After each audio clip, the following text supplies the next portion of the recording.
Hi there, it's Jen, and I'm back with another 6x6 paper pad love video. This time I'm using the Amy Tangerine cut and paste paper pad, and I've already pulled out some papers that I think I'm going to use.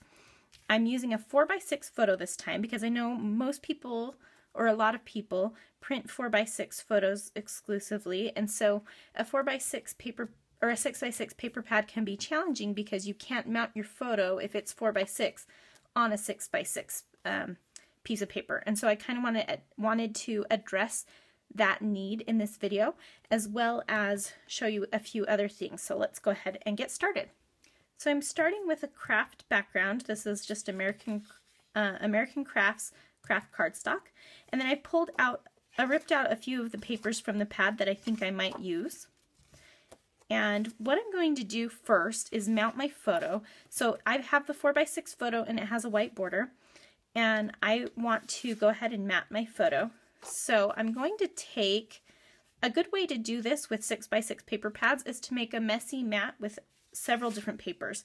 If your paper pad comes with more than one of the same paper in the pad, then you could use the same paper and just use the same paper and offset it slightly.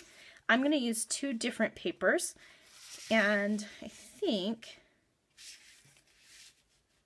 I'm going to do it like this. So what I'll do is I'll trim the paper. So you could trim this any way that you want. I'm going to leave it 6 inches wide and just trim off the top. So I'll grab my paper trimmer, and I'm going to trim that at roughly just over 4.5 inches, so it just gives me a nice little border. And then I'm going to lay the other paper behind it and kind of eyeball how much I want to show. And I think I would like it to go all the way across the top, so I'm going to cut it just slightly larger, like that. So now I have a mat for my photo, and you could use more than 2 papers. I'm just using 2 this time, but you could definitely use 3 or 4. And if you wanted a larger mat, you could leave the papers 6x6 and have just the tops poking out. But I decided to do it a little bit smaller, so I'm going to go ahead and adhere those layers.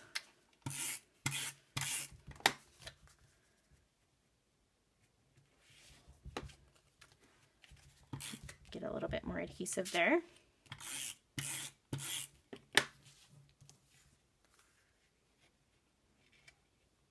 And that looks good. Okay, so my design this time, since I have the 2 kids in the bottom corner and he's pointing, I want him to not be pointing off the page. So I'm having this be in the left-hand side of the page, and then he's pointing this way. So I'm going to make a cluster here with my photo, and then I'm going to make a smaller cluster at the top as well. One of the things I wanted to point out is that a lot of paper pads have cut-apart sheets included in them. So I've gone ahead and cut a few pieces out from this Amy Tangerine paper pad, the cut and paste line again. This is an older line, but something that I had sitting around. And I've cut these pieces out of the paper pad. So I'm going to use these as embellishments and just kind of figure out where I want to lay them. I don't want to cover up that little bit of red. I kind of like it. I think maybe we'll see. And I like how that says loving the right now.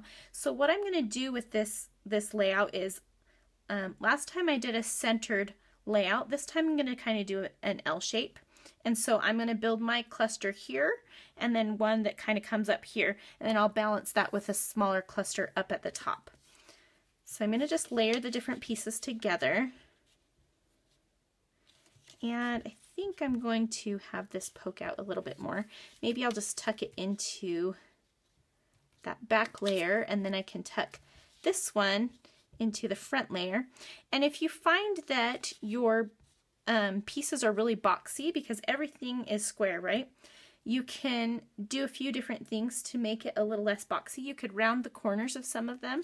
What I'm going to do to this little heart piece is just dovetail the top of it. And the way I like to do that is just cut a small slit in the middle, and then I cut from either corner to the middle.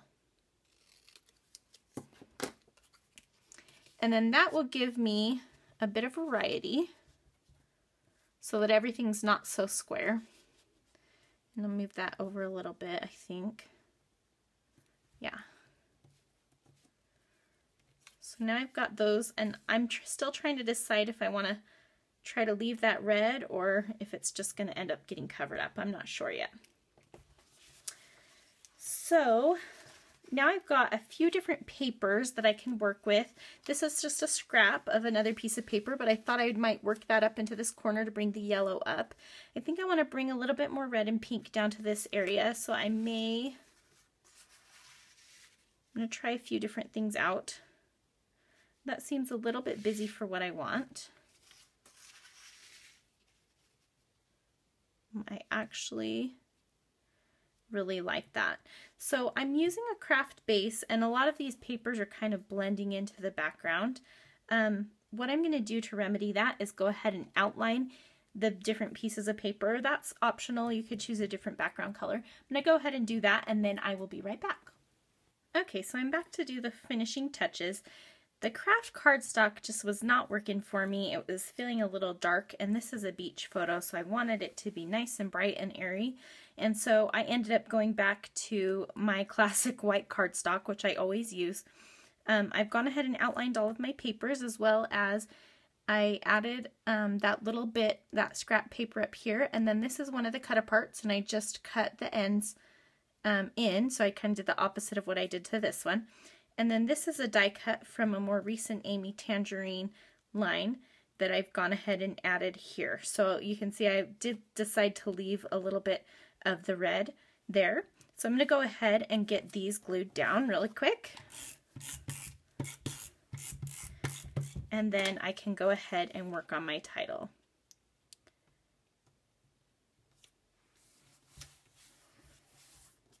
So I'll go ahead and glue these two pieces on, and I'm going to put adhesive on the back of both of them so that I can kind of lay them down at the same time. I think it was kind of like this.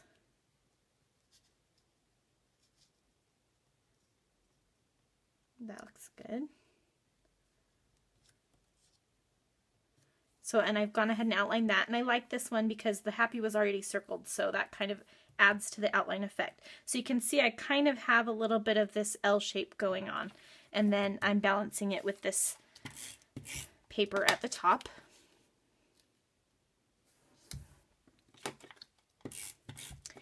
Now I thought that the top needed a little bit more color, and so I was thinking about, this is another paper from the Amy Tangerine paper pad. I'm going to go ahead and rip this off. These are great to use too. They do have holes in them, but you can easily cover the hole up or cut it in half and just use the little bits. I am going to cut off a strip of these tickets to use on the tops to bring a little bit more of that color up. And I think I'm going to use this top one because it kind of has that pinky red color in it.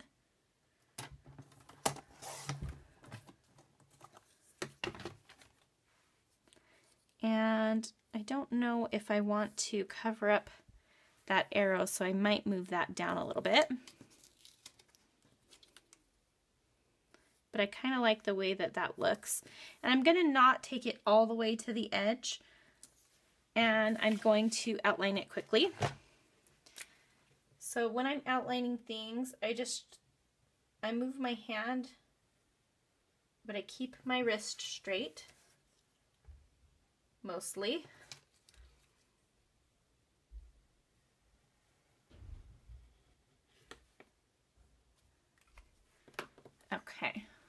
Okay, so I've gone ahead and outlined that strip and placed it on my background, and I'm working on the title now. I'm using this font from American Crafts Thickers, and it's called Kenzie, and my title is Look at That, because he's pointing.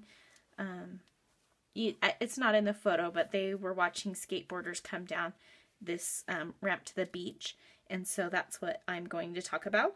And I've been moving around my title trying to figure out a good place for it. And I'm kind of thinking that the best spot is right here or right here. I could journal and then have it end with the sentence, look at that. Or I was thinking I could do my journaling on this little piece right here and just put my title here. So I think that's what I'll do, and then I'll get some embellishments. So I'm going to go ahead and get the title down. And you can see that I have kind of figured it out so that I can nestle the word at in between the word that. And I love when I can do that because I love when things kind of fit together. It looks like it's meant to be that way. And the T kind of goes in between the two O's on the word look.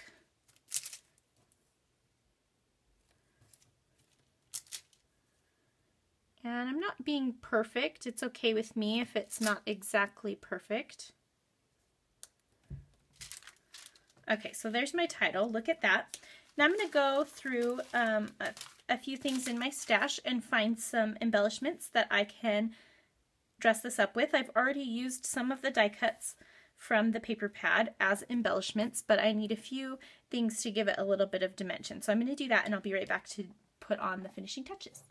Okay, so I pulled a few things from my stash. I pulled out some puffy stickers, and those are from, I think, Evalicious. And I put, this color isn't really in any of the papers, but it kind of pulls this green color because it's a little bit minty. So I just placed them in 3 different places. This little banner that says today happened like this little circle that says play, and then this little heart, which I am still trying to figure out exactly where I want to place that. I'm trying to make it overlap as many layers as I can, and so kind of tricky because it sort of looks like the arrow, the top of the arrow, and so I don't want it to be too close to it. So I think I'm going to do it like that. And then I also pulled out these clear stickers they're from Amy Tangerine, and I thought they had a few of the colors that were in the different elements of this page. I was looking for another little bit of that blue that I could bring up to the top, and there's a sticker that says that happened, and I was thinking that it might look nice, kind of just, oops,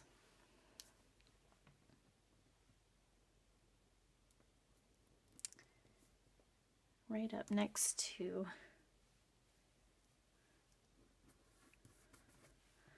just overlap that slightly. Maybe that gives me a new home for my heart. Maybe not. I'm gonna keep it in that same spot. And then I pulled out some different enamel dots that were in the colors of the page. And so I want to dot those around a little bit. And so that might help me with my heart to make a little embellishment cluster with those. Okay, so I felt like something was still missing. I think what I'm going to do is look through my 6x6 paper pad for a strip that I can put along the bottom. And I'm kind of looking for something a little bit more solid. So look and see if there's anything like that. So this particular paper pad, not all of them are like this, but this particular pad has little bits of paper at the top. And they are a good way to get a, kind of like an extra little bit out of your paper pad.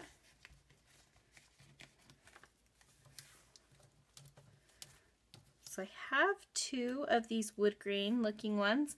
They obviously have holes in them. I'm going to find one more piece that I can sprinkle in with it. And now that I have that on there, I'm kind of thinking that I need gray instead of brown. So I'm going to look at my gray papers. I know that there's this piece of paper that's in there that might work for that. And there's also this one. Well, I'm going to see if I can make this one work.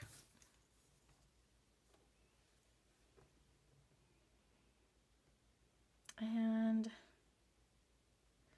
I wonder if I need to finish this piece off at the top with some of this paper as well, so that it kind of feels like they're the same. I'm going to cut one more little piece.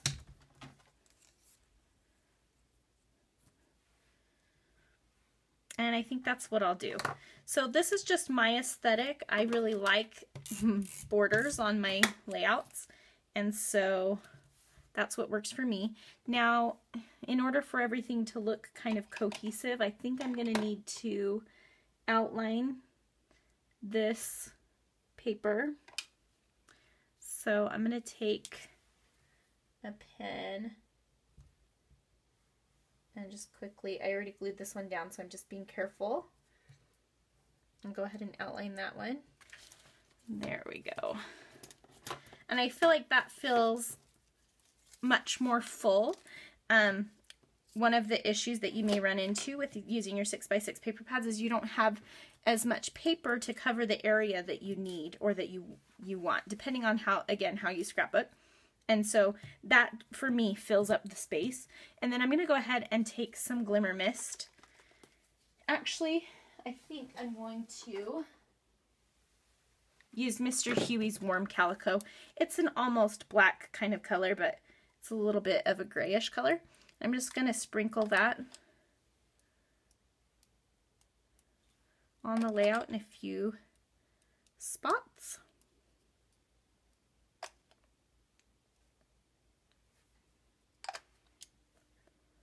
And I'm going to kind of sprinkle it all the way up to the top so I have kind of a diagonal flow going. So I've got all of my papers and embellishments going this way, and then I've got my mist going this way.